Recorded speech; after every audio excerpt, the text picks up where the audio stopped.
ஒரு நாள் ஒரு காகம் மிகவும் தாகமடைந்தது. அது தண்ணீர் தேடி அங்கும் இங்கும் அலைந்து வெப்பத்தில் கசிந்து கொண்டிருந்தது.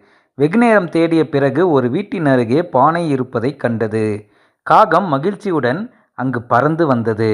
அந்த பானையின் மீது அமர்ந்து உள்ளே பார்த்தது. அதில் தண்ணீர் இருந்தது. ஆனால் தண்ணீர் மிகவும் அடியில் இருந்தது. காகம் அதை எப்படியாவது குடித்து தாகத்தை தீர்க்க முடியும் என்று யோசித்தது. அது அருகில் உள்ள ஒரு கல்லை எடுத்துக்கொண்டு அந்த பானையினுள்ளே போட்டது. தண்ணீர் கொஞ்சம் மேலே வந்தது. காகம் இதேபோல் பல கற்களை எடுத்துக்கொண்டு பானையினுள்ளே போட்டது. மெதுவாக தண்ணீர் மேலே வந்தது. இறுதியில் தண்ணீர் காகம் எட்டும் அளவுக்கு வந்தது.